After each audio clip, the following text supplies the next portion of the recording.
परमहंस स्वामी श्री रामकृष्ण देव जी ने, रामकृष्ण परमहंस देव जी ने अपने वचनों में कहा है,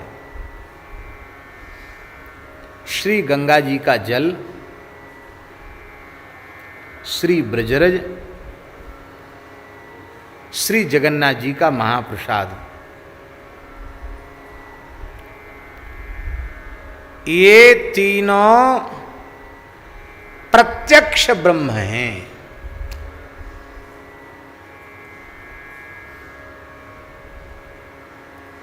साक्षात पर ब्रह्म है। श्री गंगा जी का जल, श्री जगन्नाथ जी का महाप्रसाद और श्री ब्रजरज,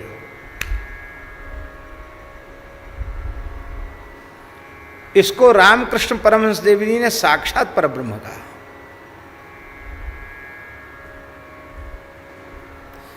बहुत प्रसिद्ध घटना है कि वे जब ब्रज आए परमहंस देव जी, तो रेल मथुरा स्टेशन पर जैसे ही पहुंची तो मथुरा को देखकर ब्रज में हम आ गए यह जान करके परमहंस देव जी बहुत विह्वल हो गए और वे विचार करने लगे कि ऐसी पवित्र भूमि पर जो साक्षात परब्रह्म का स्वरूप है, मैं पैर कैसे रखूं। गाड़ी से उतरेंगे तो पैर तो नीचे रखना पड़ेगा कि नहीं। तो परमहंस देव जी सिर के बल उतरे, पैर के बल नहीं उतरे। ट्रेन से उतरे तो पहले सिर प्लेटफार्म पर रखा तब उतरे, सिर के बल उतरे, सिर रखा और स्टेशन पर ही लौटने लगे। हम ब्रज में आ गए। यही भाव उनका जगन्नाथ जी के महाप्रसाद के प्रति था और यही भाव श्री गंगा जी के प्रति था।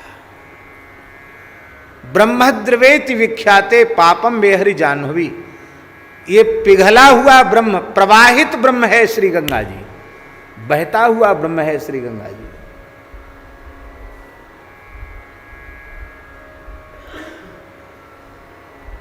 योजना नाम शतैरपि, शतई में बहुवचन है?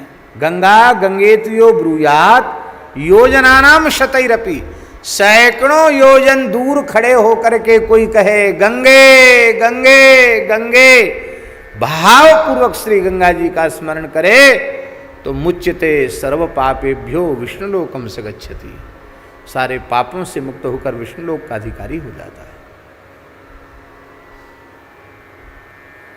गंगा जी साक्षात परब्रह्म है।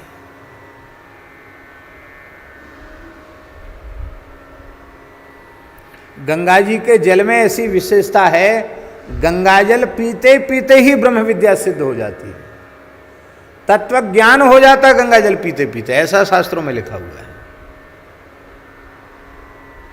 निरक्षर भट्टाचार्य भी तत्व ज्ञान से संपन्न हो जाएगा, साधन शून्य व्यक्ति भी तत्व ज्ञान से संपन्न हो जाएगा, केवल और केवल श्री गंगा जी का जल पिए, गंगा जी का आश्रय ले। गंगा जी की बड़ी भारी महिमा है, इतनी महिमा है शास्त्रों में कि उसका कोई पारावार नहीं है, अपार महिमा है गंगा जी।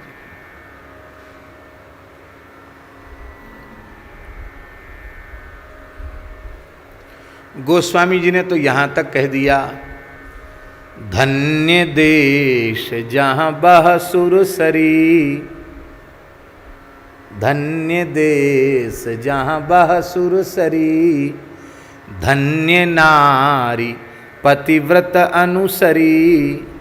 वह देश धन्य है जहां गंगा जी बह रही है, वह नारी धन्य है जो पातिव्रत का पालन करने वाली, पातिव्रत धर्म का पालन करने वाली। गंगा जी जहां से प्रवाहित होती हैं, वहां उसके दोनों तटों पर एक एक योजन की भूमि तीर्थ होती है। एक योजन माने 4 कोस, 12-12 किलोमीटर। गंगा जी का उधर का तट इधर का तट 12-12 किलोमीटर तक महान तीर्थ है।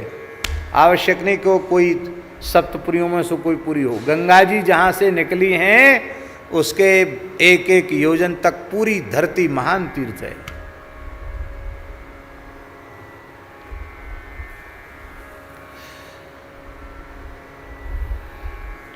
गोस्वामी जी के 12 ग्रंथों में उनके हृदय में गंगा जी के प्रति अपार प्रेम छलकता है। गोस्वामी जी का जीवन बड़ा विलक्षण है। जन्म तो श्री यमुना जी के तट पर हुआ,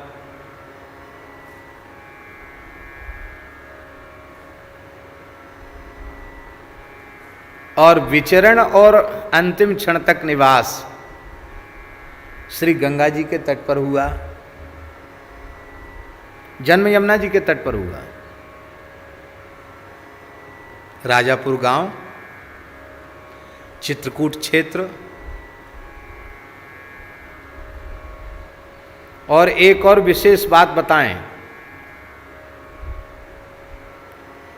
चित्रकूट तक ओरछा राज्य था।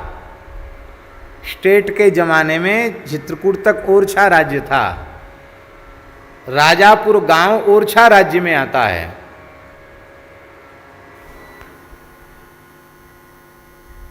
ये ऐतिहासिक सत्य है।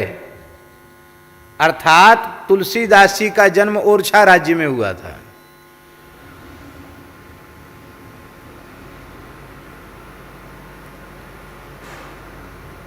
इस बात के ऐतिहासिक प्रमाण आज भी हैं, उपलब्ध हैं।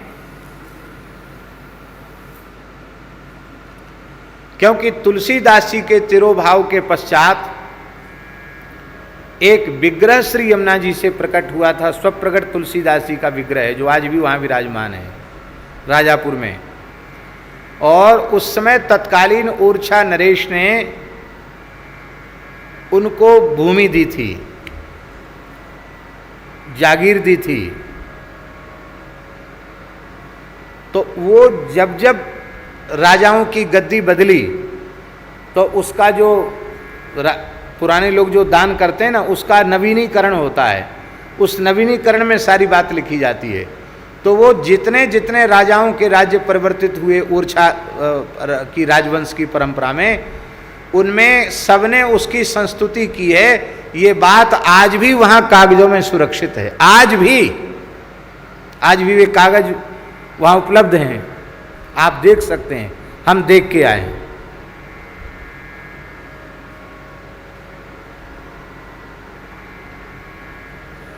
गोस्वामी जी का जन्म श्री यमुना जी के तट पर हुआ। यमुना जी साक्षात प्रेम स्वरूपा है, प्रेम देने वाली है यमुना जी। प्रेम कहो भक्ति कहो एक ही बात है। प्रेम लक्षणा रसरूपा भक्ति की प्राप्ति यदि कोई जीव करना चाहता है तो उसे श्री यमुना जी का आश्रय लेना चाहिए। यमुना जी प्रत्यक्ष प्रेम देती है, गंगा जी ज्ञान देती हैं, स्वरूप का बोध कराती हैं गंगा जी, प्रभु में प्रेम देती हैं यमुना जी, और शरीर संसार से वैराग्य देती हैं नर्मदा जी। नर्मदा जी वैराग्य देती है। निष्काम भाव से नर्मदा की परिक्रमा करे, नर्मदा जी का सेवन करे, उसका भोगों से शरीर संसार से वैराग्य होगा। पूज्य स्वामी संपूर्णानंद जी कहते थे कि पहले तो वैराग्य हो, तो इसके लिए बोले पहले नर्मदा जी का आश्रय लेना चाहिए साधक को। कहते मैंने अनुभव करके जो देखा है। और फिर इसके बाद गंगा जी का आश्रय, फिर गंगा जी नर्मदा जी से आवे तो गंगा जी के तट पर भजन करे, गंगा जी के किनारे रहे, गंगा जी का जल पिए। और बोले फिर गंगा जी का करने के बाद अंतिम में कहते प्रेम सबसे ऊपर है, उसकी प्राप्ति के लिए ब्रज में आकर श्री यमुना जी का आश्रय लेना चाहिए। कहते मैंने अनुभव किया है, नर्मदा वैराग्य प्रदात्री हैं, गंगा ज्ञान प्रदात्री हैं, और यमुना जी भक्ति प्रदात्री हैं। गंगा जी के प्रति तुलसीदास जी का अपार प्रेम है। जीवन पर्यंत गंगा जी के तट पर रहे, और गंगा जी के तट पर 80 घाट वाराणसी में ही उन्होंने अपने देह का विसर्जन किया। वहीं तुलसीदास जी की जल समाधि हुई।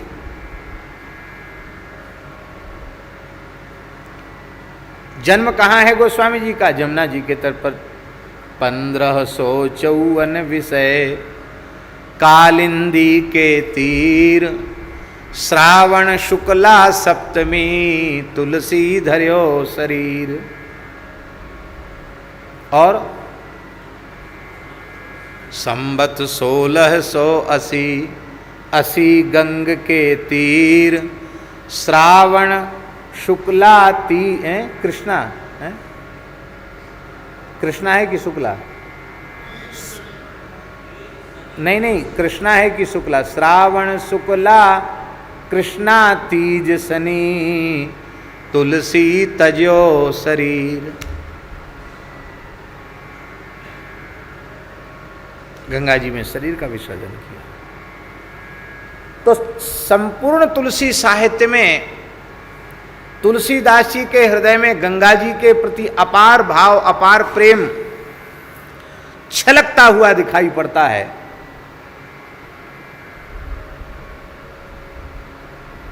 अपार प्रेम। किंतु विनय पत्रिका में जिन पदों में गोस्वामी जी ने गंगा जी का स्मरण किया है, वो तो अपने आप में अनुपम ही नहीं, अद्भुताद्भुत है। गंगा जी के सभी स्वरूपों का भी स्मरण कर लेते हैं। जय जय भगीरथ नंदिनी, हे भगीरथ नंदिनी तुम्हारी जय हो, तुम्हारी जय हो।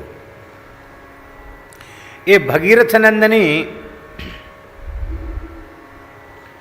ये गंगा जी का ऐश्वर्यमय स्वरूप नहीं है, ये गंगा जी का परम परम माधुर्यमय स्वरूप है। कथा बहुत प्रसिद्ध है, उन कथाओं को बार बार कहना नहीं है। आप सब गंगावतरण की कथा जानते हैं, गंगा जी कैसे प्रकट हुए। भगवान कपिल की क्रोधाग्नि में सगर के 60,000 पुत्र जलकर भस्म हो चुके थे।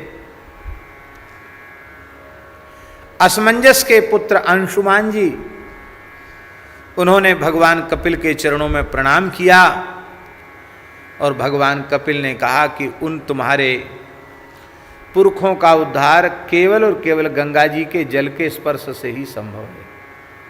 पहले ले जाओ घोड़ा, यज्ञ पूर्ण करो अपने बाबा का, सगर महाराज का, और फिर गंगा जी के आनयन के लिए तप करो। अंशुमान जी ने तप किया, गंगा जी नहीं आई। उनके पुत्र दिलीप हुए, उन्होंने तप किया, गंगा जी नहीं आई। उनके पुत्र भगीरथ जी हुए, भगीरथ जी के प्रयास से गंगा जी आ गई।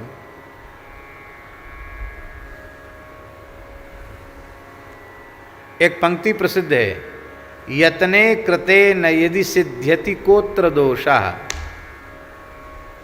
आप कोई लक्ष्य प्राप्त करना चाहते हैं कि हमारा ये काम होना ही चाहिए, किसी भी कीमत पर होना चाहिए, और खूब प्रयास करने पर भी आपको सफलता नहीं मिली, तो कभी हताश निराश नहीं होना चाहिए।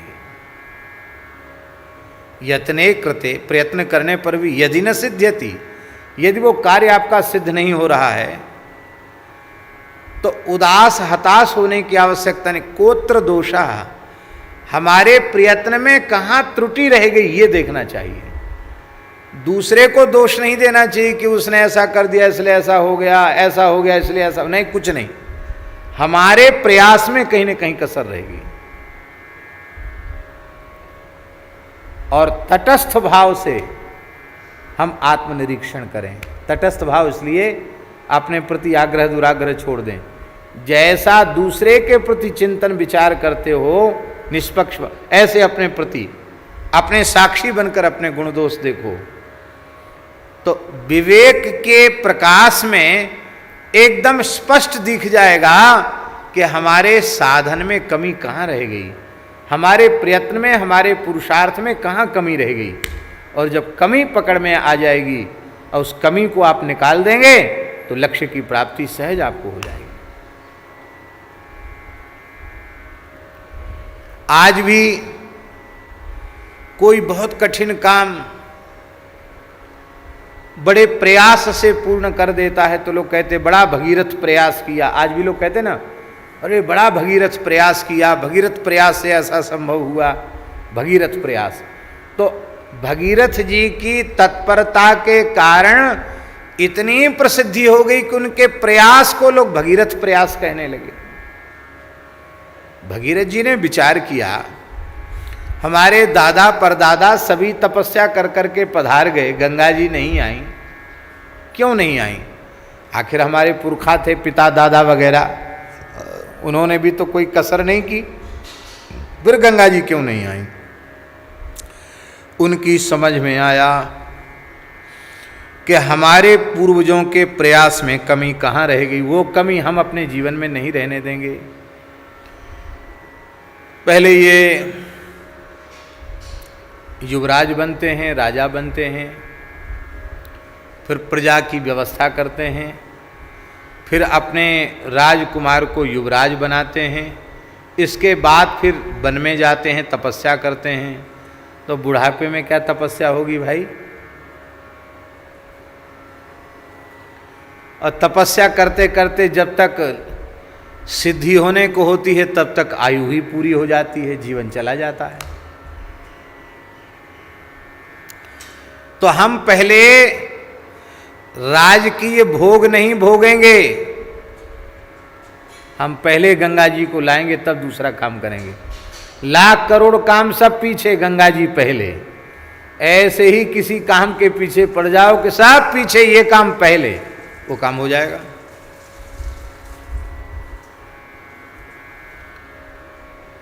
हुआ ऐसा ही था। भगीरथ जी को युवराज बनाया गया, राजा बनाया गया, पिताजी चले गए, वे ही राजा हो गए। पर आपने बड़ी विनम्रता से मंत्रियों को बुलाया और गुरु जी को बुलाया, वशिष्ठ जी को। गुरु जी के चरणों में प्रणाम किया, मंत्रियों को कहा, गुरु जी से आशीर्वाद लिया और मंत्रियों से कहा कि गुरु जी के निर्देशन में मेरे पूज्य पिताजी का, पूर्वजों का राज्य, सारी धरती का साम्राज्य अब तुम्हारे अधीन है, तुम जैसे चाहो वैसे करो, गुरु जी के निर्देश में। मैं तो तभी लौट कर आऊँगा जब गंगा जी आ जाएंगी, गंगा जी नहीं आएंगी तो मैं भी लौट के आने वाला नहीं हूँ। ये संकल्प करके भगीरथ जी चले, कार्यम वा साधेयम देहम वा पातेयम।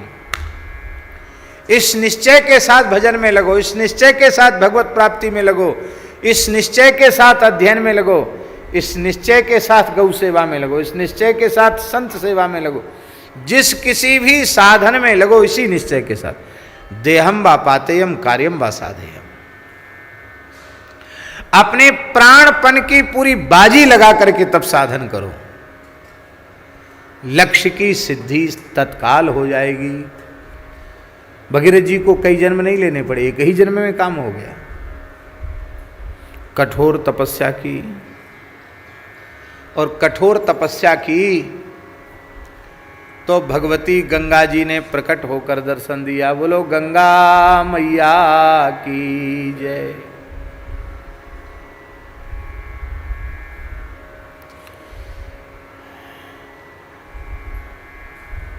अब यहां भगीरथ नंदिनी क्यों कहा?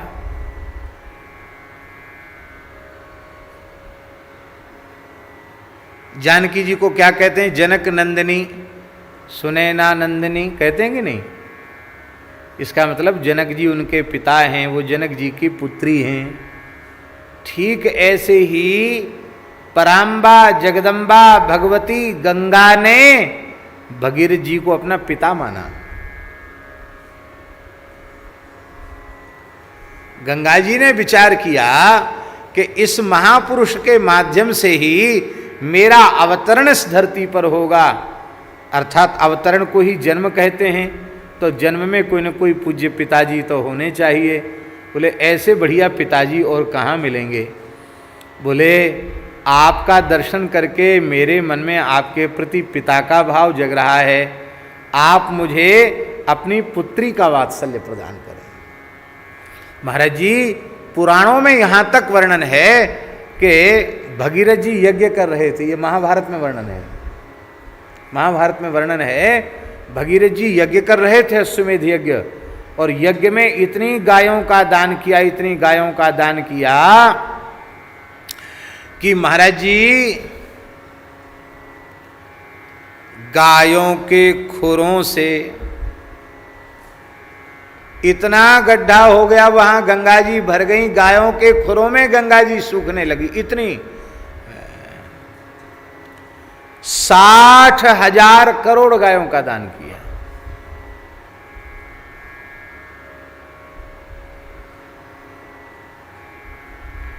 उस समय गंगा जी एक बालिका के रूप में आकर भगीरथ जी की गोद में बैठ गई। कहा, पिताजी ये सब गायों के खुरों में ही मैं सूख जाऊंगी। ये कैसे भाग्यशाली हैं जिन्हें गंगा को अपनी पुत्री के रूप में प्राप्त करने का सौभाग्य मिला। हे भगीरथ नंदिनी, मानो तुलसीदासी महाराज भगीरथ नंदिनी कह करके श्री गंगा जी के शैशव का स्मरण कर रहे हैं, गंगा जी के शैशव की झांकी का ध्यान कर रहे हैं। और जन्नू बालिका कह करके, ध्यान दें, जन्नू बालिका कह करके मानो गंगा जी की कुमारी अवस्था का ध्यान कर रहे हैं। और भमर बर विभंग तरंग मालिका कह करके उनकी किशोर अवस्था का स्मरण कर रहे हैं। और भक्ति कल्प थालिका कह करके वो उनके प्रेम प्रदात्री स्वरूप का स्मरण कर रहे हैं। और वो सबका पालन पोषण करती हैं। निज तटवासी विहंग जलथर चर पशु पतंग कीट जटिल तापस सब सरिस पालिका। इस पालिकात्व में वो गंगा जी के जगन्माता स्वरूप का स्मरण कर रहे हैं। और मोह महिष कालिका कह करके गंगा जी के भद्रकाली स्वरूप का स्मरण कर रहे हैं। उसके विकराल स्वरूप का गंगा जी के स्मरण कर रहे हैं। गंगा जी के रौद्र रूप का स्मरण कर रहे हैं, जो मोह रूपी महिषासुर को नष्ट करने के लिए भगवती भद्रकाली के समान। इसमें गंगा जी के शैशव से लेकर के समस्त स्वरूपों का स्मरण एक ही पद में गोस्वामी तुलसीदास जी ने कर लिया। ऐसा गंगा जी का संपूर्ण सम्यक स्मरण अन्यत्र जल्दी प्राप्त नहीं होगा जो तुलसीदास जी के इस पद में प्राप्त होता है।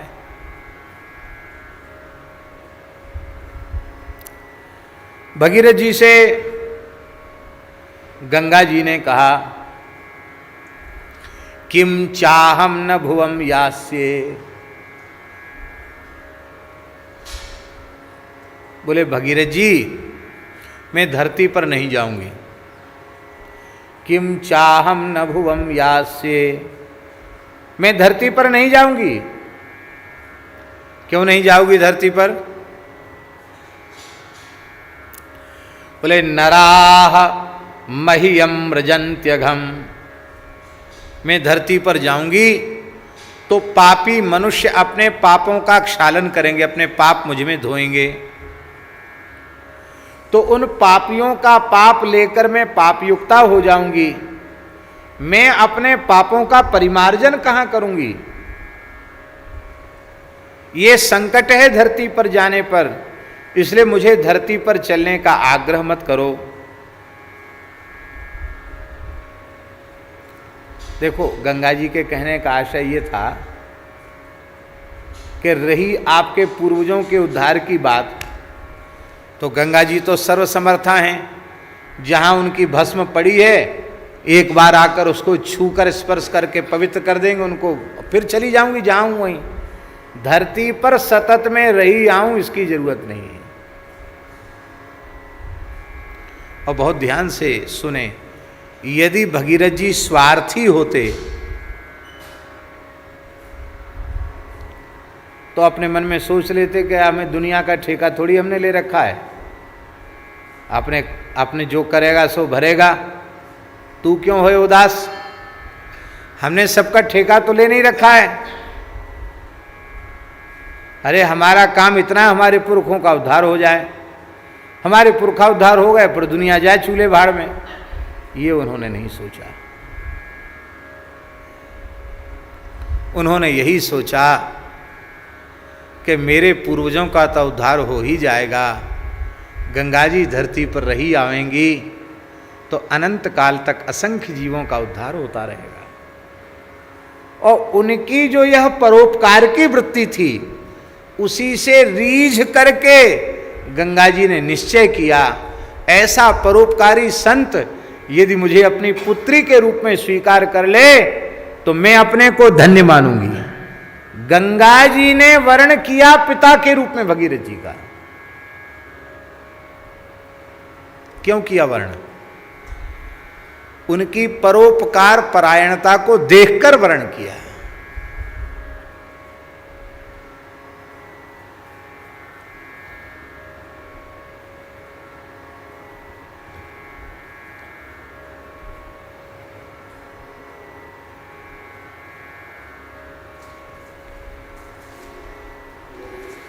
परोपकार परायण भगवान शिव को इतने प्रिय हैं, जथा ते मोहि प्रिय मोहि जथा खरारी। वो कहते हैं जैसे राम जी हमको प्रिय हैं, ऐसे ही परोपकार परायण जीव मुझे प्रिय हैं। भगवान को प्रसन्न करने का एक ही साधन है, परोपकार का निश्चय कर लो।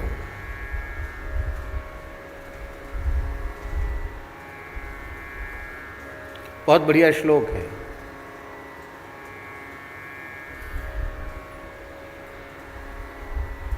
ये भी ब्रह्मवैवर्त का है। उपकारिषु यः साधु, उपकारिषु यः साधु साधुत्वे तस्य को गुणः। अपकारिषु यः साधु सवै साधु इतीर्यते।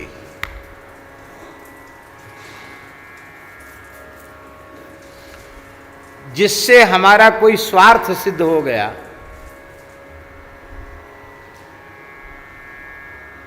जिससे हमारा कोई काम बन गया और भविष्य में भी कुछ हमारा स्वार्थ सिद्ध होने वाला है, ऐसा लगता है कि ये व्यक्ति आगे भी हमारे लिए उपयोगी होगा, उसके प्रति हमने बहुत अच्छा व्यवहार करके उसको प्रसन्न कर लिया, उसका सहयोग कर दिया, उसकी सहायता कर दी, तो इससे हम उपकारियों की गिनती में नहीं आवेंगे। आपने उपकार नहीं किया, उपकार का लवादा ओढ़ करके अपने स्वार्थ की सिद्धि की, आपका उपकार वह उपकार नहीं है। वो आपकी साधुता साधुता नहीं है, वह आपका उपकार उपकार नहीं है। अपकारिषु यः साधु, जिसने हमारा अपकार किया, हमारा बुरा किया, हमको हानि पहुंचाई, उसके प्रति भी हमने करुणा की, दया किया, क्षमा किया, उसके भी हित का चिंतन हमने किया, उसका भी कल्याण हो ऐसा हमने अपने मन से निश्चय किया। इसी का नाम है साधुता, इसी का नाम है परोपकार। स्वार्थ की गंध भगीरथ जी में होती तो कहते हमारे पुरखों का उद्धार हो गया, जाने दो हमें क्या। गंगा जी को कहते ठीक है कोई बात नहीं, आपका जैसा मन हो। पर गंगा जी हाथ जोड़ लिए, भगवती आपको तो रहना पड़ेगा धरती पर। समाधान कैसे होगा? बोले समाधान है। क्या समाधान है? साधवो न्यासिनः शान्ताः ब्रह्मिष्ठाः लोकपावनाः हरन्त्यघं तेऽङ्गसङ्गात् ते श्वास्ते नारायण यगभिद्धरिः।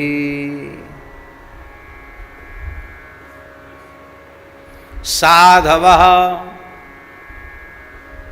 सबसे पहले भगीरथ जी ने क्या नाम लिया? साधवः, साधु। साधव का अर्थ क्या है? परोपकारिणः, परोपकार परायण को साधु कहते हैं। पर उपकार बचन मन काया मन वाणी क्रिया से जो परोपकार में लगा रहे उसी का नाम है साधु। व्याकरण शास्त्र में राध और साध दोनों धातुएं एकार्थक ही हैं। राध साध संसिद्धौ, राध और साध दोनों धातुएं संसिद्धि के अर्थ में हैं। राध साध संसिद्धौ, उनसे औणादिक प्रत्यय होकर के साधु शब्द निष्पन्न होता है, राधु शब्द भी निष्पन्न होता है। जो अर्थ राधु का है वही अर्थ साधु का है। लेकिन अब राधु शब्द प्रसिद्ध नहीं है। जैसे कहते हैं आप तो बड़े साधु हैं, ऐसे कोई कहे कि आप तो बड़े राधु हैं तो कहेगा कि पता नहीं क्या कह दिया हमसे।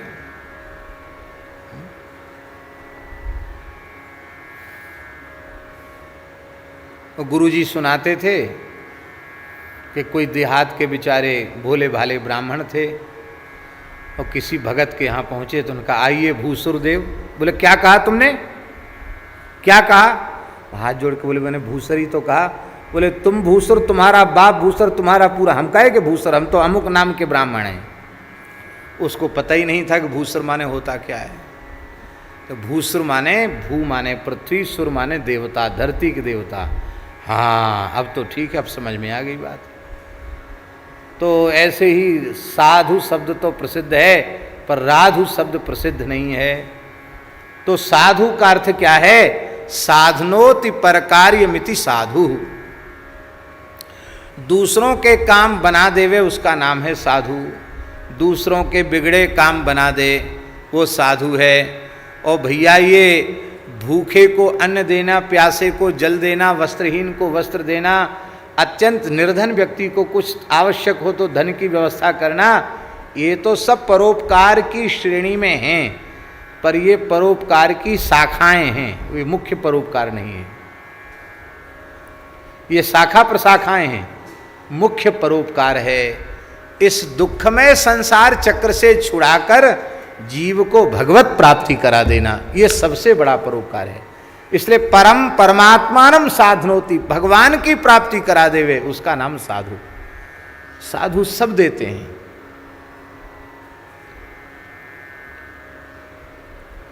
एक पैसे की किसी की नौकरी नहीं है किसी की नौकरी?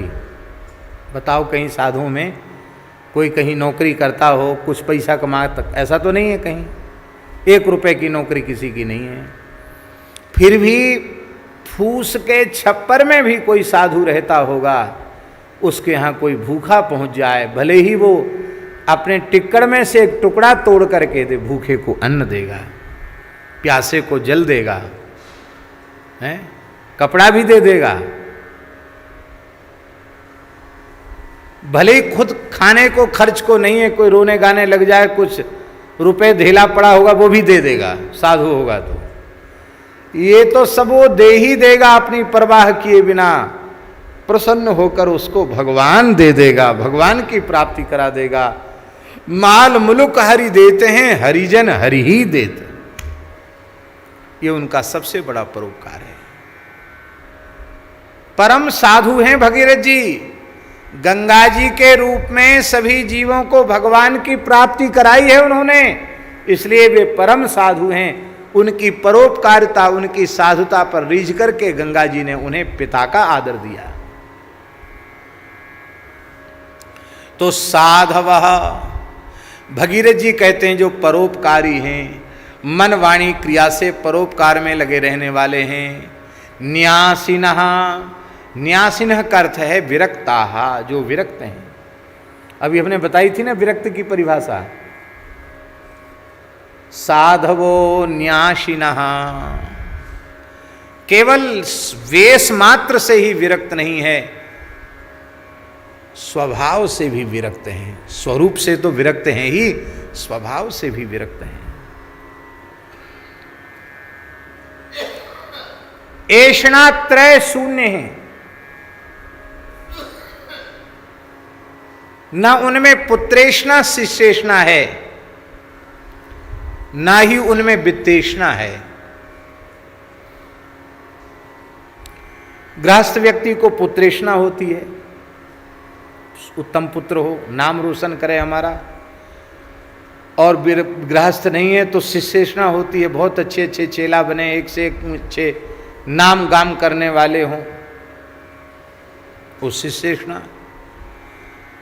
पुत्रेषणा और शिष्येषणा में अंतर नहीं है, क्योंकि बिंदु सृष्टि में जिसे पुत्र कहते हैं, नाद सृष्टि में उसे ही शिष्य कहते हैं। इसलिए पुत्र भी शिष्य है और शिष्य भी पुत्र है, शिष्य पुत्र में भेद नहीं है।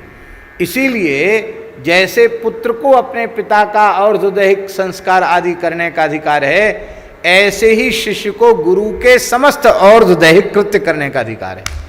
पिंडदान, जलदान, अंत्येष्टि वगैरह सब शिष्य कर सकता गुरु, क्योंकि धर्मशास्त्र की दृष्टि से वह पुत्र ही है, नाद सृष्टि का पुत्र है।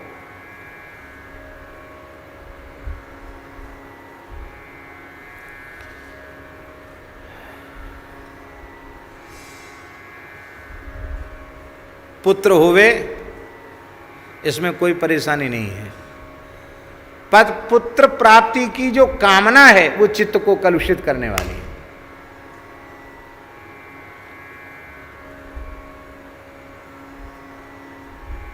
भगवान की इच्छा से कोई जिज्ञासु साधक आ जाएं, उनको भगवान का नाम सुना दें, वे भजन में लग जाएं, भगवान की प्राप्ति करें, ऐसा भाव होवे। और कोई भगवान का नाम सुन के भजन में लग गया तो उसमें कोई बाधा नहीं है।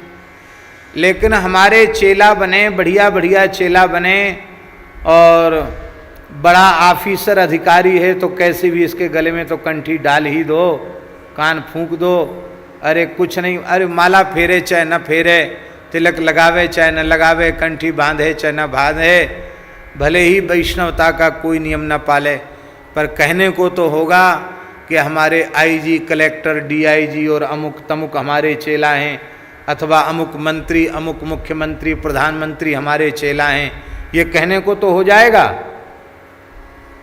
इस प्रकार की शिष्य की वासना ये पतन का कारण है, अंतःकरण को कलुषित करने की बात।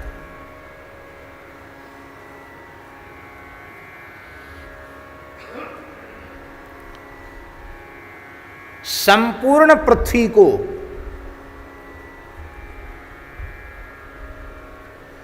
स्वर्ण से मंडित करके, रत्नों से जटित करके, किसी महान तपोधन प्रज्वलित अग्नि के समान तेजस्वी किसी ऋषि को, किसी ब्राह्मण को संपूर्ण पृथ्वी स्वर्ण से मंडित करके, हीरे जवाहरात आदि मणिमाणिक्यों से जटित करके उसको दान करने का जो पुण्य है, पद्म पुराण, स्कंद पुराण में लिखा है, वही पुण्य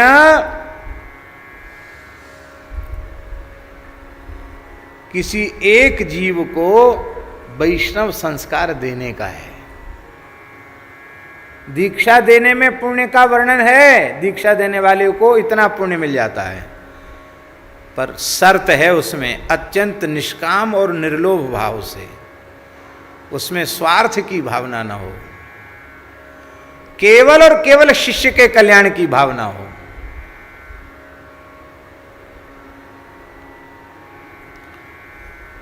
इसलिए पुराने समय में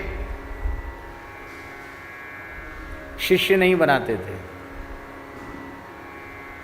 बहुत कम शिष्य बनाते थे, बड़ी कठोर कठोर परीक्षाएं लेते थे तब शिष्य बनाते थे, बनाते ही नहीं थे। या तो भगवान प्रत्यक्ष आज्ञा दे दें कि आप शिष्य बनाओ तो बनाते, या गुरुजी आज्ञा दे दें अपनी ओर से। इन्हें क्या हम ही गुरुजी से पूछें, क्या बहुत लोग कहते हैं हमसे दीक्षा देने के लिए, तो आपकी आज्ञा हो तो हम थोड़ा दीक्षा देना शुरू, हाँ हाँ हाँ ठीक है दीक्षा दो दीक्षा दो, ऐसा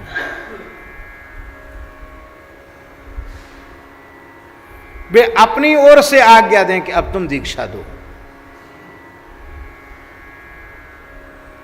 अभी 2-3 दिन पहले की बात है, अपने जो पूज्य परमहंसी महाराज हैं उन्होंने कहा, जो अपने शिष्य को भगवत प्राप्ति न करा सके उसे दीक्षा देने का बिल्कुल अधिकार नहीं है।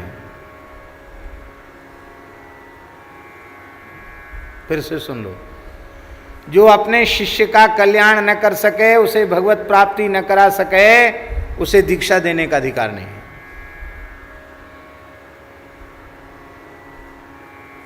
और अनधिकारी व्यक्ति दीक्षा देगा तो उसे पाप लगेगा, वो दोष युक्त होगा। चेले के साथ उसे भी संस्कृति के चक्र में पड़ा रहना पड़ेगा।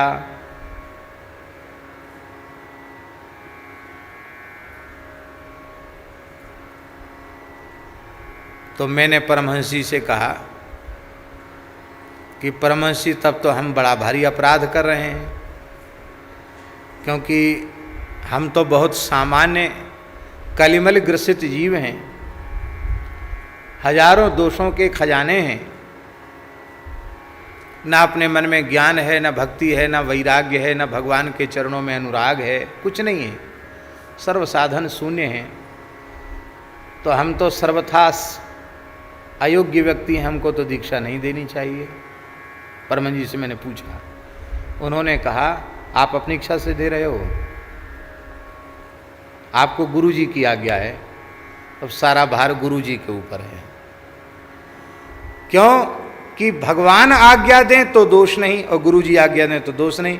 तो गुरु जी बोले, भगवान और गुरु जी में भेद है क्या? गुरु जी ने आज्ञा दे दी तो भगवान ने आज्ञा दे दी, भगवान ने आज्ञा दे दी तो गुरु जी ने आज्ञा दे दी। इसलिए आप जो कर रहे हो जिज्ञासुओं के लिए, वो गुरु आज्ञा से कर रहे हो, उसमें आपको दोष नहीं है।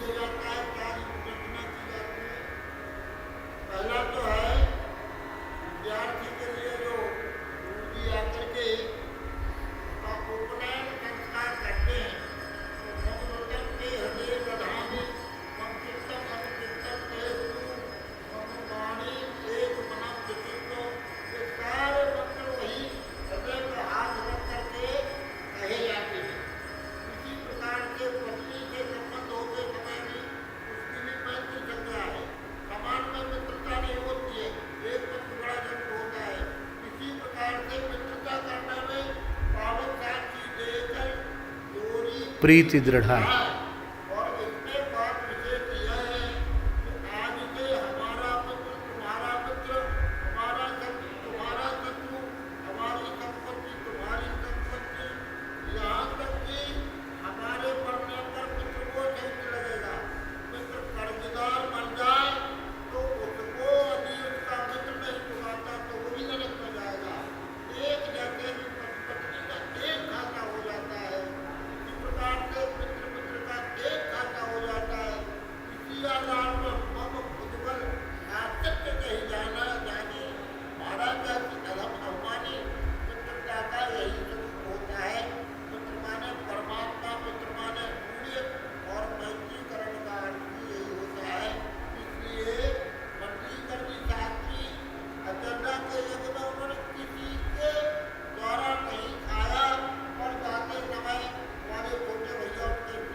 जी लिखा हुआ श्री वृंदावन बिहारी लाल। कितनी बढ़िया बात शास्त्रीय प्रमाण की आपने बताई।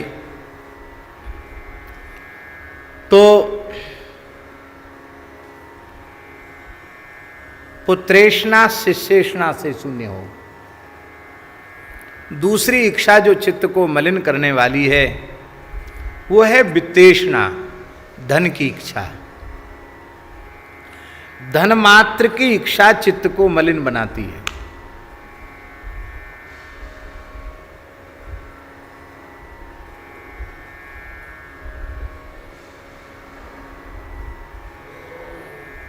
गृहस्थ व्यक्ति को तो बहुत से व्यवहार करने होते हैं, उसको तो धन की इच्छा होती है। बड़े बड़े विरक्त महात्माओं के पास भी ये इच्छा परमार्थ का रूप लेकर आ जाती है। हमें तो पैसे की जरूरत है नहीं, पर संत निवास बनाना है, गौशाला बनाना है, संत कुटी बनाना है, अन्न क्षेत्र चलाना है, अनाथालय बनाना है, पियाऊ खोलनी है, अथवा मंदिर बनाना है। कितने लोगों को दर्शन होगा, कितने लोगों को धार्मिक संस्कार मिलेंगे, इसके लिए तो धन की जरूरत है। तो वो धन की इच्छा परमार्थ का स्वरूप धारण करके आ जाती है, पर परमार्थ का संकल्प भी भगवत प्राप्ति में विघ्न है।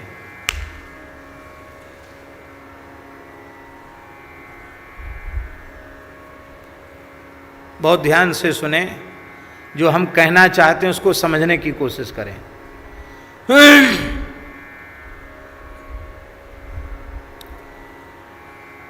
महाभारत का श्लोक है, धर्मार्थम यस्य वित्तेहा वरम तस्य निरीहता। धर्म के निमित्त, परोपकार के निमित्त, सेवा के निमित्त जिसके मन में धन की वासना है, बहुत अच्छा होता कि उस वासना से विमुक्त हो जाता है। क्यों? भगवान व्यास उत्तर दे रहे हैं, प्रक्षालनाद्धि पंकस्य दूरादस्पर्शनम वरम। हम पहले कीच में पैर धसाएंगे, फिर उसके धोने के लिए पानी खोजेंगे, फिर पानी से रगड़ रगड़ के धोकर कीच साफ करेंगे। अरे भाई, ये प्रयत्न करने की आवश्यकता क्या है? गड्ढे से, कीच के गड्ढे से अपने आप को बचाकर क्यों नहीं निकल जाते हो? बचा के निकल जाओ। कीच में पैर धसा के धोना पड़ेगा। क्यों धोना पड़ेगा? कीच में पैर ही क्यों धसाओ?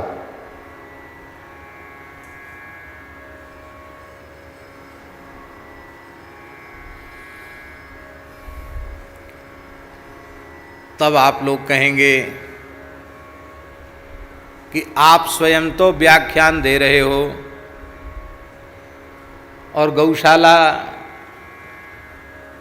जड़खोर में इतनी हजार गैया है, सूरश्याम में इतनी गैया है, मलूक पीठ के यहाँ गौशाला में इतनी गैया है, ओरछा में इतनी गैया है, ललितपुर में इतनी गैया है, वहाँ इतनी गैया, वहाँ उतनी गैया, पथमेड़ा गोधाम में इतनी गैया है। ये सब नाम आप लेते हो और गाय के नाम से कुछ मांगते भी हो, कहते भी हो। तो जब आप जानते हो तो ये सब काहे को फैलाया आपने? सब बंद करो। ये अमुक संस्था है, यहाँ विद्यालय चलता है, यहाँ संत सेवा होती है, अन्न क्षेत्र चलता है, ये सब क्यों करते हो भाई?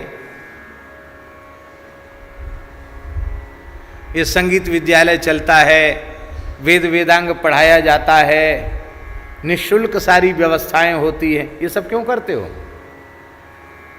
क्योंकि आप तो व्याख्यान दे रहे हो ना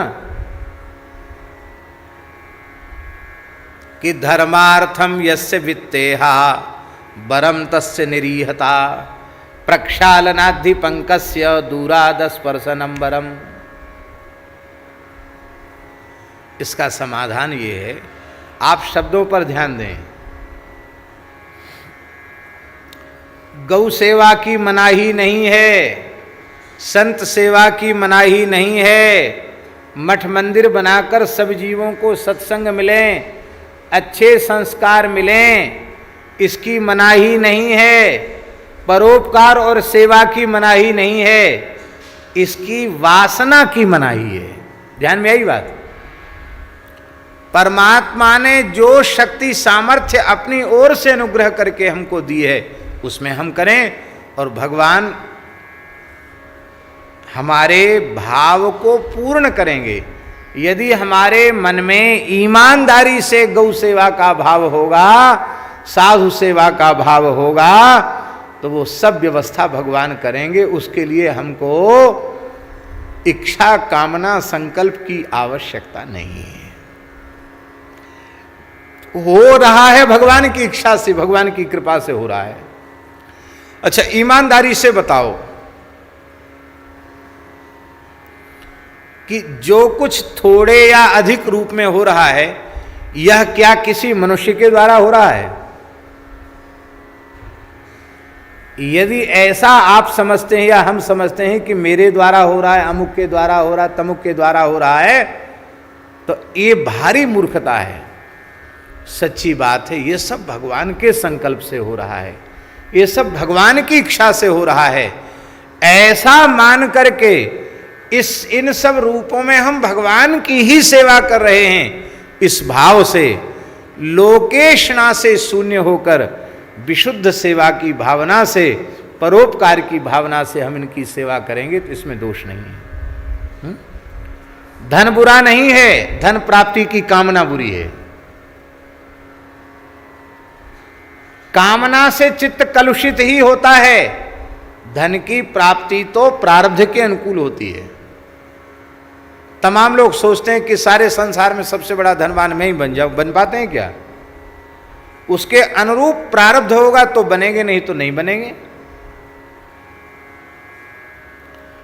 पूज्य श्री संपूर्णानंद जी ने एक अनुभूति सुनाई। उन्होंने कहा कि एक बार सौराष्ट्र में भयंकर अकाल पड़ा। ऐसा अकाल पड़ा कि गांव के गांव खाली होने लगे, और बहुत पुरानी बात है, तो मैं सन भूल गया, उन्होंने सन वगैरह सब बताई थी। तो लोगों को भूख से व्याकुल अपने घर छोड़ के जाते देखकर, गायें छोड़ दी लोगों ने, पशु पक्षी मरने लगे पानी के अभाव के कारण। तो बोले हमारे मन में बड़ी पीड़ा हुई और मैं रोने लगा। तो बोले जैसे ही रोने लगा तो भगवान श्री कृष्ण मेरे सामने आ गए और बोले स्वामी जी रोते क्यों हो?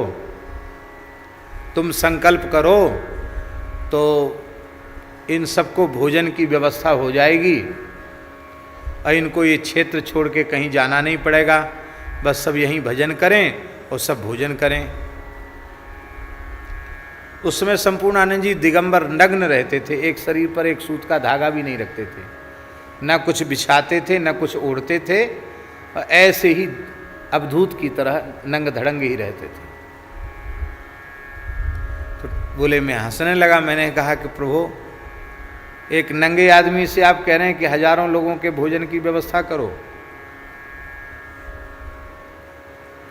हम तो स्वयं ही भिक्षा के ऊपर आश्रित हैं, कोई रोटी दे देता तो खा लेते हैं, हम क्या रोटी खिलाएंगे किसी को? तो ठाकुर जी बोले आप केवल भीतर से इच्छा कर लो, संकल्प कर लो, तो ये सब होने लग जाएगा।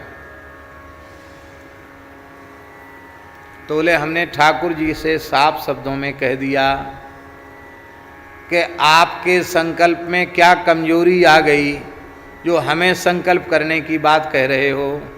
आपका संकल्प कमजोर हो तो आप जैसी आज्ञा करो। आपका संकल्प तो कमजोर है नहीं। राम सत्य संकल्प प्रभु, आपके सभी संकल्प सत्य हैं, आप सत्य संकल्प हैं। तो जब आप सत्य संकल्प हैं तो मुझसे संकल्प करने की बात क्यों कहते हैं? मैं साधु हूँ, इन दुखी प्राणियों को देखकर रो तो सकता हूँ, लेकिन मैं संकल्प नहीं कर सकता। तो ठाकुर जी मुस्कुराए, बोले चलो तुम संकल्प मत करो, तो हमने संकल्प कर लिया, अब सब हो जाएगा। कहे कि ठाकुर जी चले गए।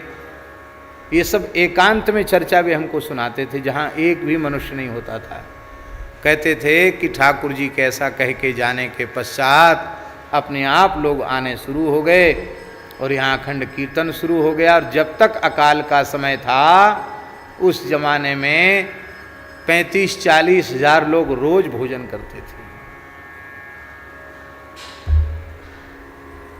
तो स्वयं संकल्प बंधन कारक है। निरंतर यह प्रार्थना करो, हे नाथ यह तन मन प्राण सब आपका है, आप इस शरीर से जो कुछ कराना चाहें, गौ सेवा, ठाकुर सेवा, संत सेवा, वो सब आप कृपा करके कराना, ये सब आपका है, सब आपको करना है, हम निमित्त मात्र हैं, हे नाथ आप ही करने कराने वाले हैं। ऐसा भाव मन में बनाओ तो जीवन भर गौ सेवा, संत सेवा करो, मठ मंदिर के माध्यम से जीवों की सेवा करो, कोई बंधन नहीं होगा।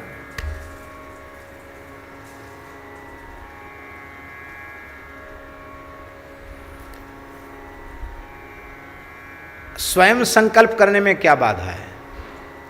स्वयं संकल्प करने में बाधा यह है कि फिर उसकी वृत्ति इस प्रकार से धन में लग जाती है कि सेवा प्रधान न होकर धनागम ही उसकी दृष्टि में प्रधान हो जाता है। ध्यान में ही बात, परोपकार परमार्थ के नाम पर तो धन की बात आई और जिम प्रति लाभ लोभ अधिक आई। अब धन अधिक आने लग गया तो सेवा में जैसा ईमानदारी से उसका उत्तम उपयोग होना चाहिए वैसा उत्तम उपयोग नहीं हो पाता। कितनी संस्थाओं के इतिहास गिनाए जा सकते हैं जहां के संस्थापकों ने बहुत धन इकट्ठा किया और उनके पीछे वाले लोग उसका उत्तम उपयोग नहीं कर पाए।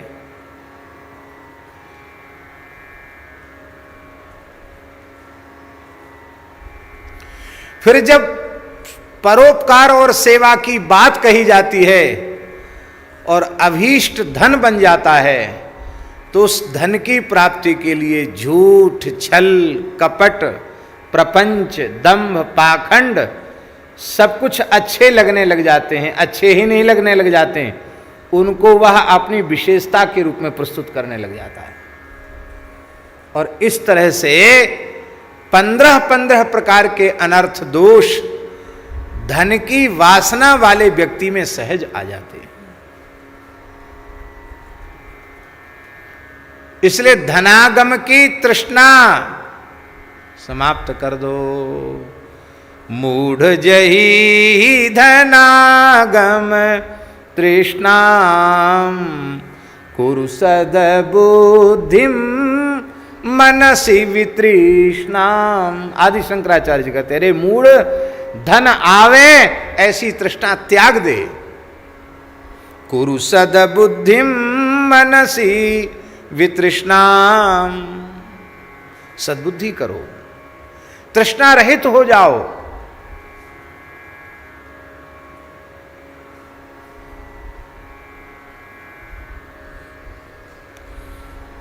तो दूसरी है, पहली है पुत्रेष्णा शिष्येष्णा, दूसरी है वित्तेष्णा और उसी का रूप बनाकर आने वाली परोपकार के नाम पर धन संग्रह की इच्छा। तीसरी है लोकेष्णा, संसार में हमारा यश हो, हमारी कीर्ति हो, हमारी मान बढ़ाई हो, हमको लोग बहुत अच्छा कहें, हमारी वाह वाह हो, जय जयकार हो, ये इच्छा कई बार पुत्रेष्णा वित्तेष्णा से शून्य साधकों के भीतर भी बने। बड़े विरक्त हैं, एक भी चेला नहीं बनाया, 1 इंच भूमि नहीं खरीदी, पैसा छूते ही नहीं है, कंचन कामनी से विमुक्त हैं, पर कहीं न कहीं मन में वासना रह जाती है कि संसार में हमारा नाम हो, यश कीर्ति हो, और ये यश कीर्ति की कामना ही उसे पतन के गर्त में ले जाती है। श्री राम किंकर उपाध्याय जी ने बड़ी अच्छी बात लिखी है। उन्होंने लिखा है कि प्रताप भानु राजा के जीवन में कोई दोष नहीं दिखाई पड़ता है, वर्णाश्रम धर्म का पालन करता है, भगवान का भक्त है, सारे वासुदेव अर्पित नृप ज्ञानी, सारे कर्म भगवान की प्रसन्नता के लिए करता, भगवान को अर्पित कर देता है।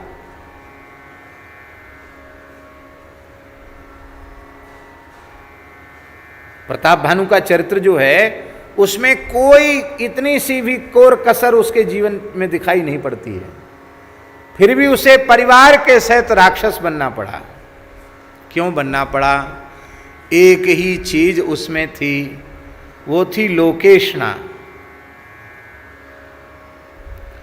लोकेशना उसके मन में थी कि मैं संसार का सबसे बड़ा व्यक्ति बन जाऊं, मेरे अधीन सब हो जाएं, ये ब्राह्मण जो सर्वतंत्र स्वतंत्र हैं ये भी मेरे अधीन हो जाएं, मैं सर्वोपरि हो जाऊं, मैं सबसे बड़ा हो जाऊं। ये जो उसकी कामना थी, इसी कामना से उसको राक्षस बना दिया। इसका मतलब है पुत्र की शिष्य की प्राप्ति बाधक नहीं है, धन की प्राप्ति बाधक नहीं है, पुत्र शिष्य की कामना अहितकारी है, धन प्राप्ति की कामना अहितकारी है। ठीक इसी प्रकार से सहज स्वाभाविक भगवत संकल्प से यश की कीर्ति की प्राप्ति होवे तो कोई बाधा नहीं है, किंतु यश की प्राप्ति की कीर्ति की कामना ये परमार्थ पथ की सबसे बड़ी बाधा है। इसको कहते हैं लोकेशना। देखो श्री कबीरदास जी, श्री रैदास जी, श्री सूरदास जी, श्री मलुकदास जी, श्री तुलसीदास जी, श्री मीराबाई, श्री गुरु नानक देव जी आदि आदि संत, क्या इनके मन में कीर्ति की कामना थी? इनका यश हो, इनकी प्रसिद्धि हो, इनकी कीर्ति हो, ऐसी कामना इनके मन में थी? कामना थी तो कितने पैसे खर्च करवाए उन्होंने, सोशल मीडिया वालों को कितने पैसे दिए, टीवी वालों को कितने पैसे दिए, अखबार वालों को कितने पैसे दिए, कितने अपने एजेंट बनाकर प्रचार करवाया? कोई इतिहास हो तो बताओ। ये सब परंपरा तो अब चल पड़ी है। उस जमाने में कैसे कैसे संघर्ष उन्होंने नहीं सहन किए। लेकिन हम आपसे पूछते हैं, बड़े बड़े युग बदल जाएंगे हैं, न जाने कितनी बार सृष्टि बनकर बिगड़ जाएगी, लेकिन जब तक ये धरती रहेगी, ये सूर्य चंद्र रहेंगे, तब तक क्या कोई सूरदास जी, तुलसीदास जी, कबीरदास जी, मीराबाई जैसे संतों को कोई भूल पाएगा? क्या भूल पाएगा? कोई नहीं भूल पाएगा। बड़े बड़े नेता, अविस्मरणीय ऐतिहासिक कार्य करने वाले नेता, वो भी भगवान की विभूति है। और जब वो मरते हैं, उनके पीछे वाले लोग कहते हैं जब तक सूरज चांद रहेगा अमुक नेताजी का नाम रहेगा। और अभी साल भर नहीं हुए उनके मरे, लोग ही भूल जाते हैं कि किस तारीख को कौन से महीने में मरे थे। फिर अखबार में, टीवी में, समाचार में आता है कि उनकी मूर्ति पर माल्यार्पण की गई, प्रार्थना सभा की गई, तब लोग हाँ हाँ हाँ वो मरे थे, वो जिंदे हुए थे, वो सब लोग बात चर्चा करते हैं।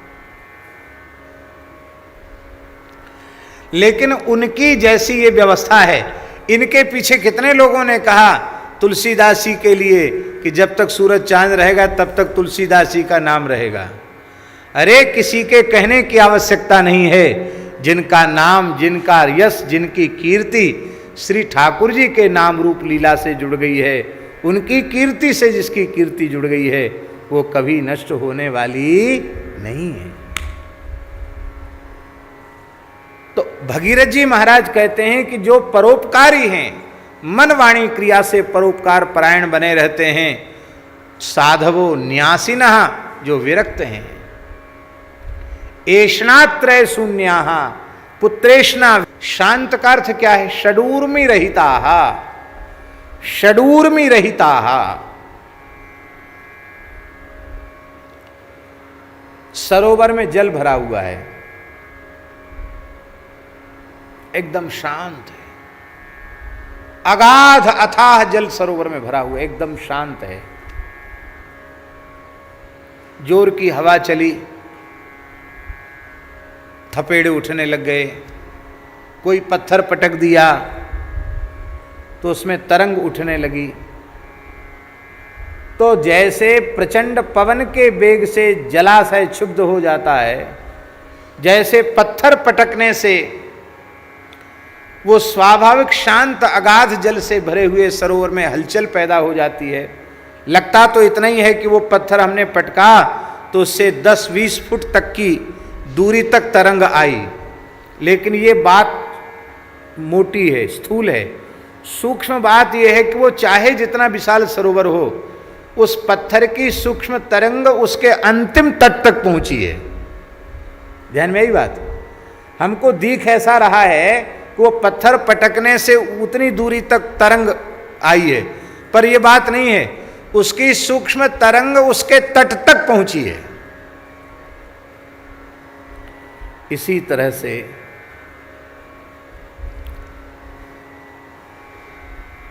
संत हृदय जस निर्मल बारी, संत का हृदय निर्मल अगाध जल से भरे हुए सरोवर के समान है, और उसमें काम का पत्थर पड़ गया तो तरंग उठ गई, तो एक कोना प्रभावित नहीं हुआ, वो अंतिम छोर तक वो काम की तरंग गई है। क्रोध का पत्थर पड़ा तो क्रोध की तरंग भी अंतिम छोर तक पहुंची है। तो काम, क्रोध, लोभ, मद, मोह, मात्सर्य, ये जो 6 दोष हैं, यही पत्थर के जैसे हैं। ये पटकते हैं, जब इनको हम अपने भीतर पटकते हैं, अर्थात काम क्रोध आदि के दृश्यों को जब अपने भीतर लेते हैं, काम क्रोध आदि के पत्थर जब हमारे भीतर पड़ते हैं, तो हमारे भीतर की शांति भग्न हो जाती है, हम अशांत हो जाते हैं। अथवा अविद्या माया की प्रचंड आंधी चली, उस आंधी से क्षोभ हो गया। तो ऐसे संत जो षडूर में रहते हैं, किसी भी अवस्था में जिनके चित्त में क्षोभ उत्पन्न ही नहीं होता है, शांत रहते हैं, षडूर में रहते हैं।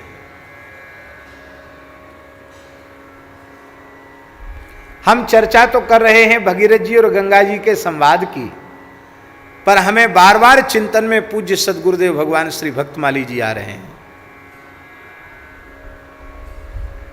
संपूर्ण जीवन परोपकार परायण, अत्यंत निस्वार्थ भाव से सबका उपकार करना, यह महाराज जी का स्वभाव। अपने संपूर्ण जीवन में न पुत्रेषणा, न शिष्येषणा, न वित्तेषणा, न लोकेषणा, कुछ उनके जीवन में नहीं थी। शांता, शांत, कभी अशांत नहीं होते, कभी क्षुब्ध नहीं होते।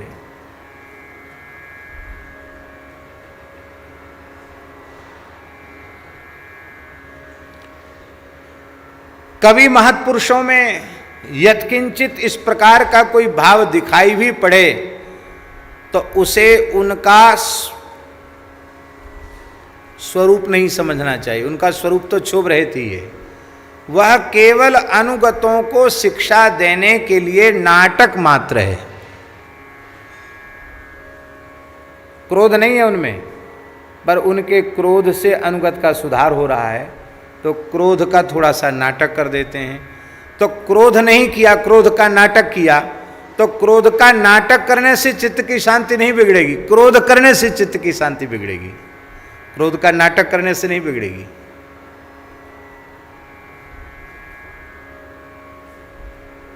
नाटक होता है तो नाटक में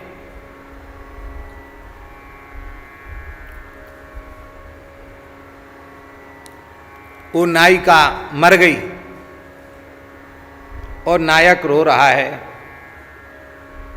अथवा नायक मर गया, नायिका रो रही है, ठीक है। वस्तुतः वो मरते तो हैं नहीं, वो तो मरने का नाटक ही करते हैं। और दृश्य पूरा हुआ, पर्दा आ गया, तो वो जो पछाड़ खा खा के गिरने वाले लोग हैं जो नाटक में, वो वहाँ तो रोते हैं, असली में रोते हैं, और उनको रोते देख कर के सब भावुक होकर रोने लग जाते हैं, और वो पर्दे के पीछे जाके हंसने लग जाते हैं, जाने कैसी कैसी बातें करने लग जाते हैं। ध्यान में ही बात, वो ऐसा समझ लो या तो कि पैसा उनको मिलता है विनय का इसलिए रोते हैं, पैसा रुलाता है उनको, पैसा हंसाता है उनको, वस्तुतः वो हंसते रोते नहीं, क्योंकि वो नाटक कर रहे हैं, असली में कुछ नहीं है। तो बाहर से रोने का नाटक करते हैं, भीतर से नहीं रोते हैं। ठीक इसी प्रकार से महत्पुरुष कई बार कोई लीला करें तो उसे उनके बाह्य नाटक को ही समझना चाहिए। उनके स्वरूप में कोई विकृति आ गई है ऐसा विचार नहीं करना चाहिए।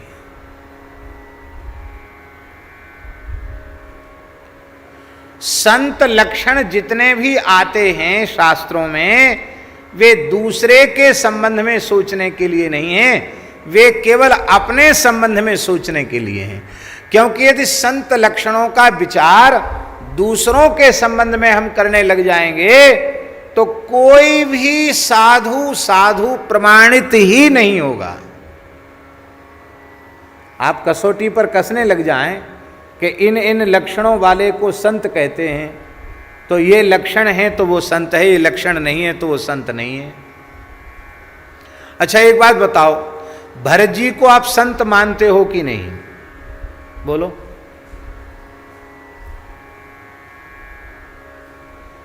श्री रामचरित्र में भरत जी के जैसा कोई साधु नहीं है। परम साधु हैं भरत जी, परम संत हैं भरत जी। पर कसौटी पर कसने लग जाओ तो भरत जी में भी दोष दिखाई पड़ जाएगा। बोलो। संत लक्षण में है परुष बचन कबहू नहीं बोलहीं। वे कभी परुष वचन नहीं बोलते, कठोर वाणी कभी नहीं बोलते। संत कभी कठोर वाणी नहीं बोलते। संत क्रोध नहीं करते, संत कठोर वाणी नहीं बोलते। और भरत जी अपनी मैया से ही कठोर वाणी बोल रहे हैं, परुष वचन बोल रहे हैं कि नहीं? क्या कोई पुत्र अपनी मां से इतना कठोर बोल सकता जितना कठोर भरत जी बोले? अत्यंत कठोर वाणी का प्रयोग किया। और ये परुष वचन बिना क्रोध के नहीं होता। आपके भीतर क्रोध होगा तभी कठोर वाणी निकलेगी।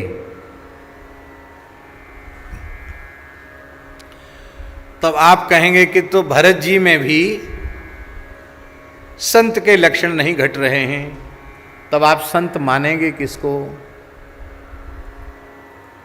इसका मतलब है हमें लोग संत कहते हैं, साधु कहते हैं, अथवा नहीं कहते तो संत का वेश तो है, तो हमें कठोर वाणी नहीं बोलनी चाहिए। भरत जी कठोर वाणी बोल रहे हैं तो वो कठोर वाणी बोल रहे हैं कि क्या कर रहे हैं इसको तो भरत जी समझें। वो कठोर वाणी में उसका अर्थ नहीं है, श्री राम के प्रति इतना अनुराग है कि श्री राम जी का जो वियोग हो गया, राम जी का जो अदर्शन हो गया, उसको वे सह नहीं सके। और राम जी की प्राप्ति में, राम जी की सेवा में अपनी जन्मदात्री माता को बाधक उन्होंने मान लिया। तो माता से भी जो नहीं कहना चाहिए था सो कह दिया। तो माता को कठोर वाणी कहने में उसका प्रयोजन नहीं है, अपितु श्री राम प्रेम में उसका तात्पर्य है। ध्यान में ही बात। इसी प्रकार से इस प्रकार की लीला महापुरुष करें तो अनुगतों के सुधार में उसका तात्पर्य है। वह विकार उनमें है, उसमें उसका तात्पर्य नहीं है। होता ऐसा ही है। हम वह विकार उनमें आरोपित करके उनके प्रति दोष दृष्टि करने लग जाते हैं।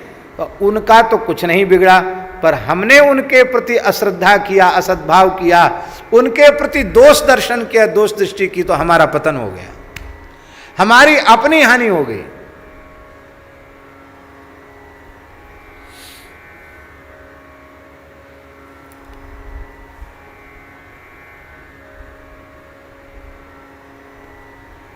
महाराज जी के चरणों में आए अवस्था बहुत छोटी थी, तो दोष तो अभी भी कोई कम नहीं है, बहुत दोषों का खजाने ही हैं। उस समय अभ्यास था कि हाथ पैर धोए कुल्ला करे और पानी हाथ में लगता ही है तो पाए से हाथ छिड़क देते।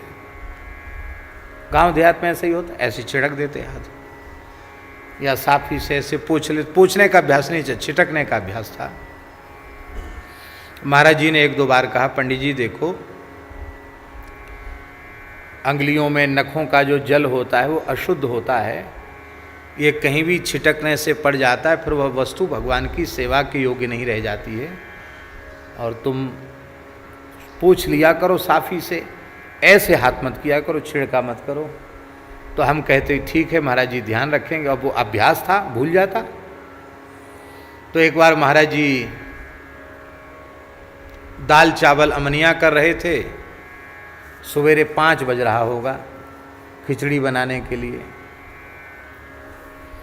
और हम जल्दी तो उठ ही जाते थे गुरुदेव भगवान की कृपा से। तो संध्योपासन करके अब फिर कुछ पाणिनि सूत्र अष्टाध्यायी आदि का पाठ करते थे, तो लघुशंका की इच्छा हुई तो लघुशंका चले गए, सवेरे 5 बजे की बात।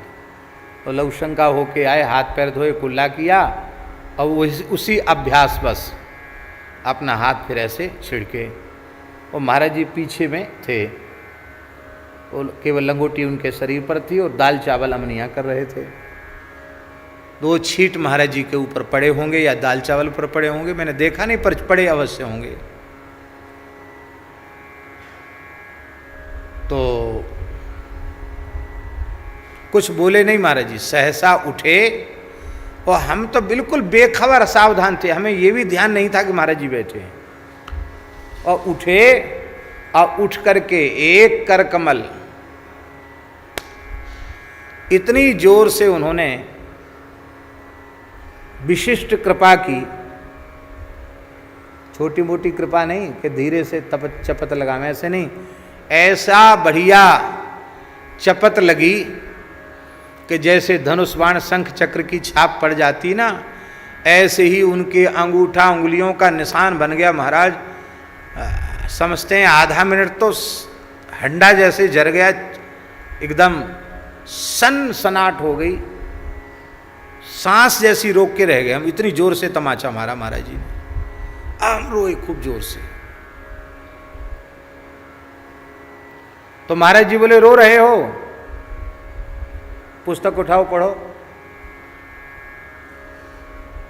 कितनी बार तुमको समझाया कि हाथ नहीं छीटो, हाथ मत छीटो, हर बार कह दे तो कि ठीक है ध्यान रखेंगे, और तुम आदत नहीं छोड़ते हो और रो रहे हो।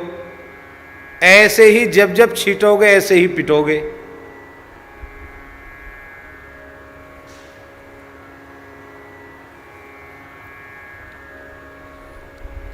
अवस्था हमारी छोटी थी, इतना विवेक नहीं था क्या कहना चाहिए। तो हमने कहा महाराज जी से कि हमको पढ़ाने के लिए लाए हो कि मार पिटाई करने के लिए लाए हो, ये बताओ पहले। आप हमको किस लिए लाए हैं? आप मार पिटाई करने लाए हैं कि पढ़ाने के लिए लाए हैं? महाराज जी बोले दोनों काम करेंगे। ऐसे काम करोगे, उंगली छीटोगे, हाथ छिटकोगे तो पिटाई भी होगी और पढ़ाई भी होगी, दोनों काम होंगे। फिर हम पढ़ नहीं रहे थे, रो रहे थे, तो बोले भाई रो मत, अपना पढ़ो। नहीं पढ़े, पुस्तक ही नहीं उठाई, रूस गए। फिर थोड़ी देर में आए, बोले देखो पंडित जी, खाली पेट कब तक रोगे? भोग लग गया है और बढ़िया खिचड़ी बनी है और थोड़ा घी उसमें डाल देते हैं, खिचड़ी खा लो। और बघार लगी हुई छाछ थी, बोले खिचड़ी खा लो, छाछ पी लो, थोड़ी ताकत आ जाए, बाद में रो लेना। हंस करके उन्होंने कहा। अब देखो क्या उनमें वह क्रोध था? भाई बिना क्रोध के तो कोई प्रहार करेगा नहीं, तो क्या उनमें क्रोध था? क्रोध नहीं था, वो सुधार की भावना थी। और उनकी ऐसी कृपा हुई, ऐसी कृपा हुई कि तब से लेके अब तक, आपको सुनकर आश्चर्य होगा, शायद आप विश्वास न करें, हम जब जब हाथ धोते हैं हमको तमाचा याद आ जाता है। प्रायः जब हाथ धोते हैं तो तुरंत तमाचा याद आ जाता है। तो गुरुदेव भगवान की कृपा से उस दोष की सर्वथा निवृत्ति हो गई। इसलिए भगवान में क्रोध नहीं, भगवान में काम नहीं, भगवान में लोभ नहीं, भगवान में मोह नहीं, भगवान में अहंकार नहीं, भगवान में दोष नहीं। ऐसे ही भगवत स्वरूप संत में, भगवत स्वरूप सद्गुरु में कोई दोष नहीं है। दोष हमारी दृष्टि में है, हमारे अंतःकरण में है, हम अपने दोषों को उन पर आरोपित करके देख रहे हैं, ऐसा अनुभव करना। ऐसी दृष्टि तो हमको भगवान की ओर ले जाएगी, और इससे भिन्न दृष्टि हमको पतन की ओर ले जाएगी। तो साधवो न्यासिनः शान्ताः षडूर्मिरहिताः ब्रह्मिष्ठाः ब्रह्मनिष्ठ।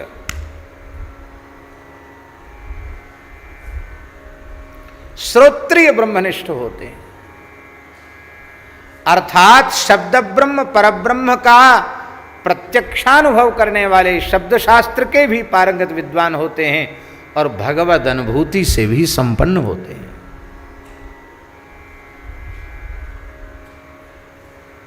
लोक पावना, ऐसे सारे संसार को पवित्र करने वाले महात्मा जब आपके जल में स्नान करेंगे हे गंगा जी, तो आप भी पाप रहित हो जाओगी, आप निष्पाप हो जाओगी। इसलिए आप चिंता न करो, आप तो धरती पर पधारो।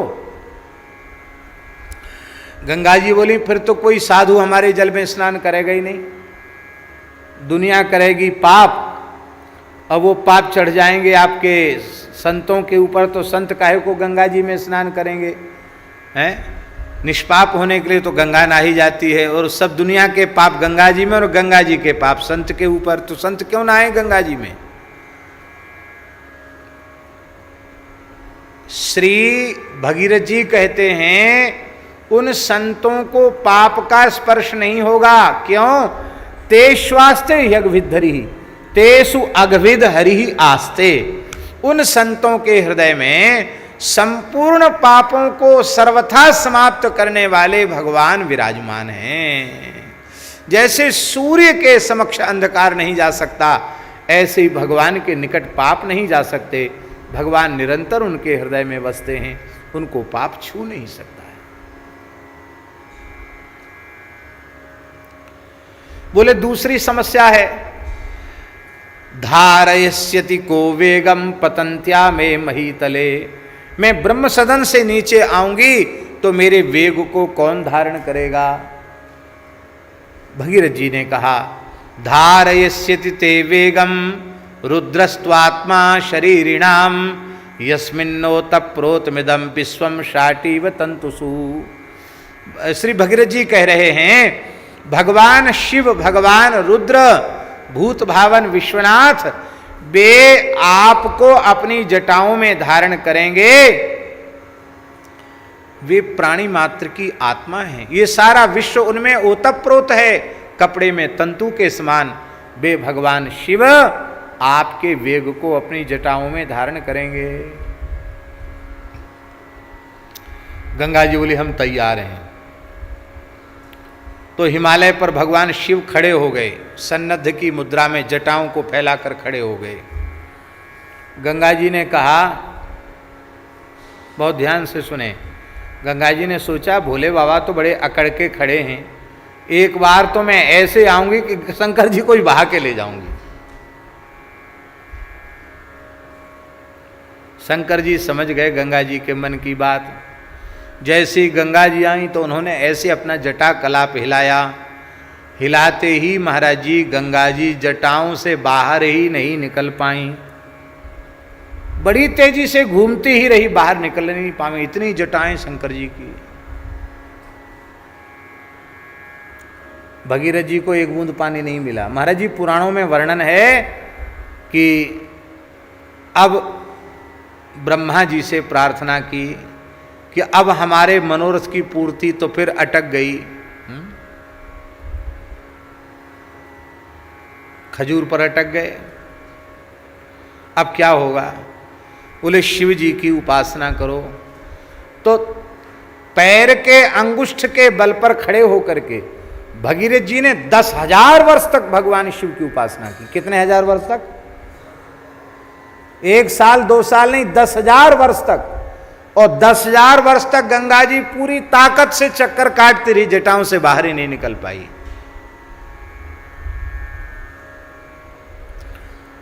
दस 10,000 वर्ष के बाद गंगा जी ने भी कहा महाराज भगीरथ के जी के ऊपर बड़ी दया आ रही, आप कृपा तो करो।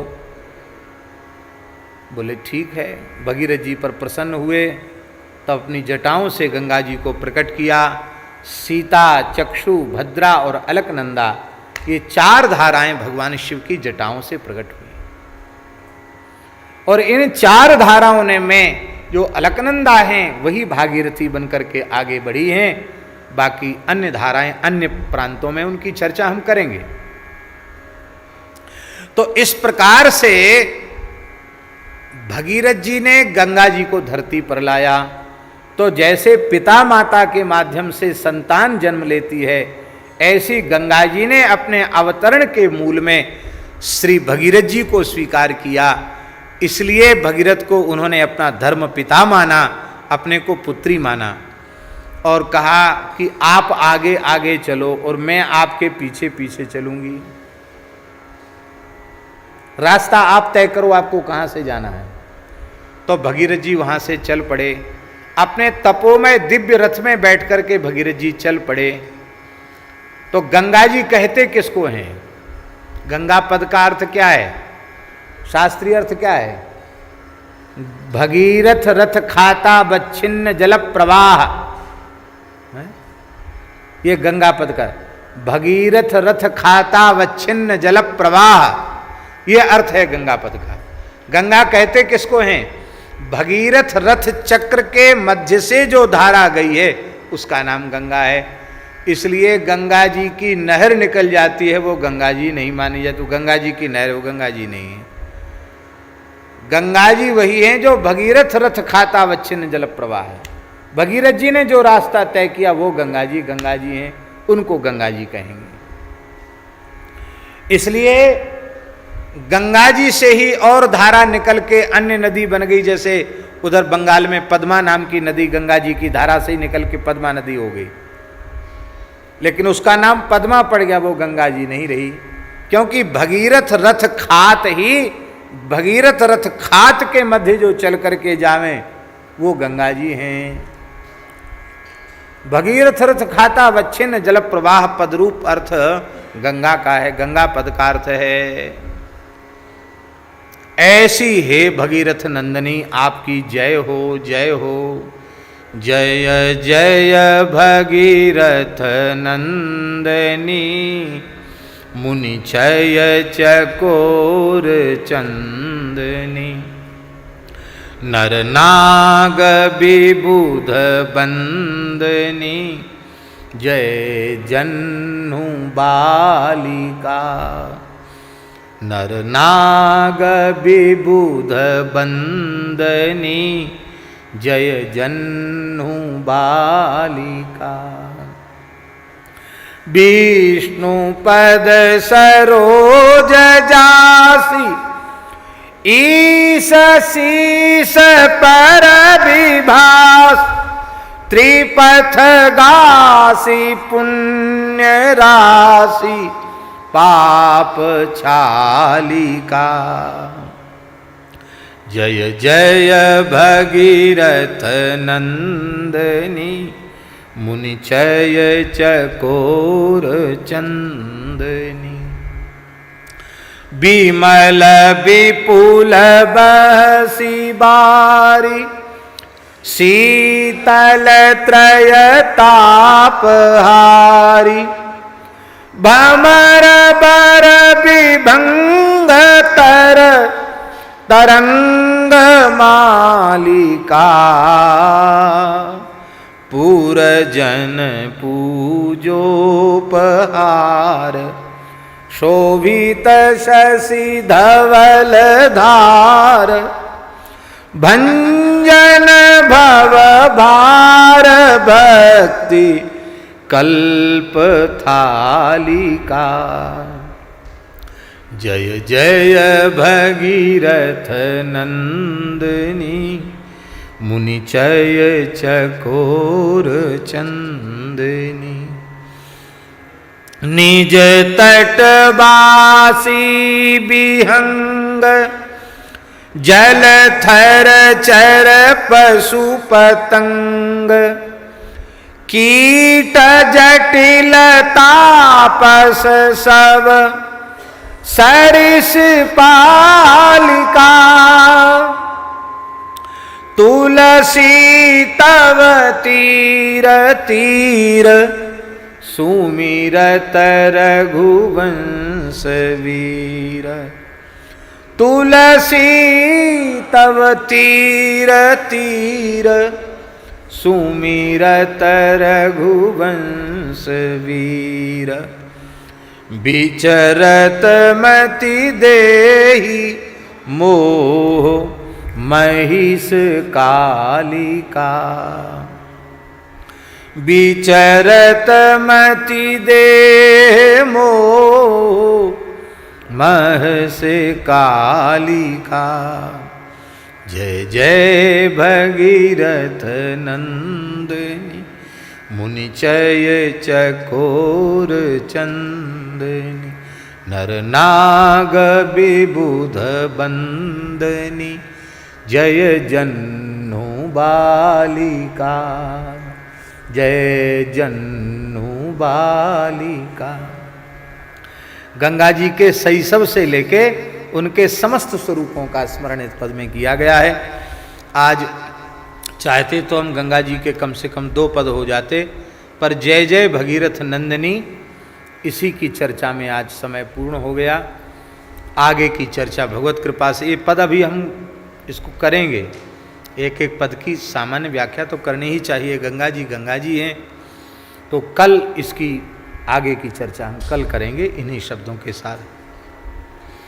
जय गंगे गंगे जय गंगे जय श्री गंगे। जय गंगे गंगे। जय यमुने यमुने जय यमुने जय श्री यमुने। जय यमुने जय।